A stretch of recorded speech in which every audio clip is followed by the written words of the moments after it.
प्रश्न यह है कि भगवान हमेशा भक्तों की परीक्षा क्यों लेते हैं और उन परीक्षाओं से कई बार उनके भक्त टूट जाते हैं, बिखर जाते हैं, फिर भी ईश्वर उनकी परीक्षाएं लेना जारी क्यों रखते हैं?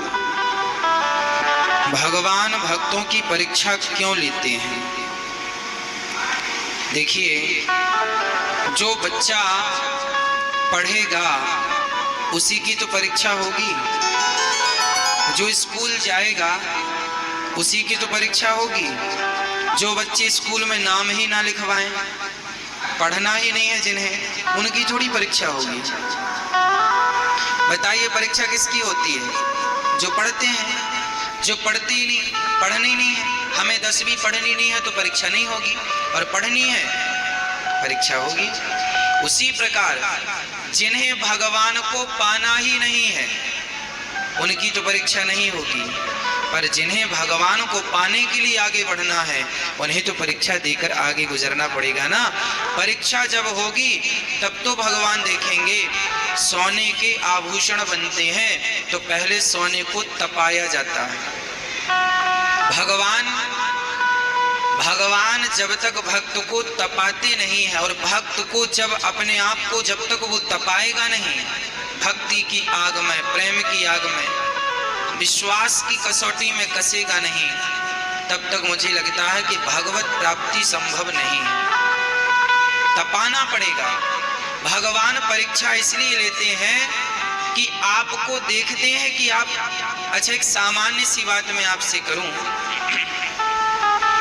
जब आप मिट्टी का घड़ा खरीदते हैं तो सबसे पहले उसे ठोक बजा के देखते हैं कि नहीं, कच्चा तो नहीं है, फूटा तो नहीं है। 100 रुपए का घड़ा जब आप खरीदते हैं तो 5 बार चेक करते हैं, फूटा तो नहीं है। तो जिसे भगवान अपनी झांकी दिखाएंगे, भगवान जिसे अपना दर्शन देंगे, क्या उसको बिना परीक्षा के दे देंगे?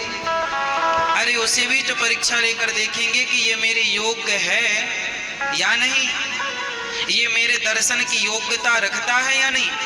ऐसा तो नहीं कि ये टूट जाए। सुदामा 4 दिन तक भूखे थे, केवल सुदामा नहीं, पत्नी भूखी थी, बच्चे भूखे थे, भगवान परीक्षा ले रहे थे, देखूं तो ये भूखा रह सकता है कि नहीं।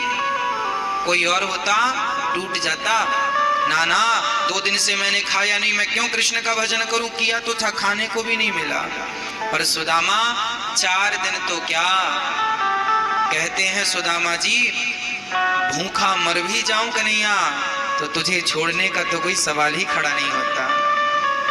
हाँ, तो भगवान की भक्ति बहुत कठिन नहीं है, पर परीक्षा जब लेंगे ठाकुर जी तो थोड़ी सी कठिनता होगी। राजा हरिश्चंद्र को बाजार में बिकना पड़ा, ये परीक्षा ही तो थी उसके सत्य की। यदि हरिश्चंद्र बाजार में ना बिकते, सत्य का पालन ना करते, तो आज उन्हें कौन जानता।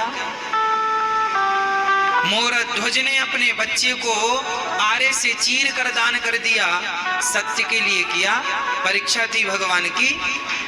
तो भगवान की परीक्षा में खरा उतरना पड़ेगा, तब भगवान हमें स्वीकार करेंगे।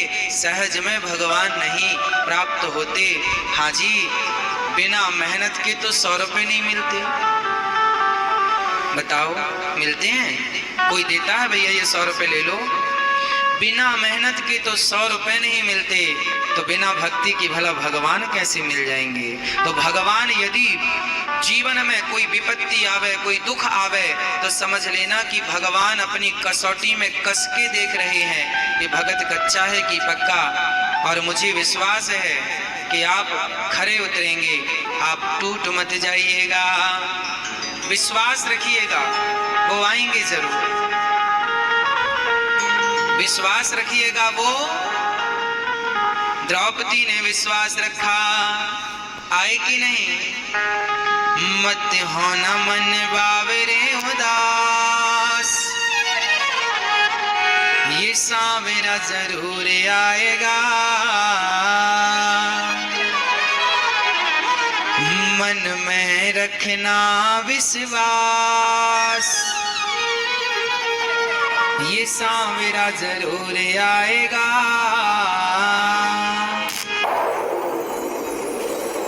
तो जो परीक्षा में सम्मिलित हैं, जो भक्ति के स्कूल में बैठे हैं, उन्हीं की परीक्षाएं हो रही हैं। जो भक्ति के स्कूल में पहुंचे ही नहीं, वो परीक्षाओं से बचे हैं। तो भगवान भक्तों की परीक्षा इसलिए लेते हैं क्योंकि वो भक्ति के स्कूल में पहुंच चुके हैं, और जो पहुंच गए स्कूल में पढ़ रहे हैं, परीक्षा उनकी ही होगी।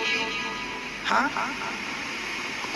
कहते हैं कि दीवानों की कोई मजबूरी नहीं होती, कि दीवानों की कोई मजबूरी नहीं होती, उनकी जिंदगी अधूरी नहीं होती, और जो रंग जाते हैं शाम के रंग में, फिर उनकी बिहारी जी से दूरी नहीं है। बहुत सुंदर। बिहारी जी से दूरी।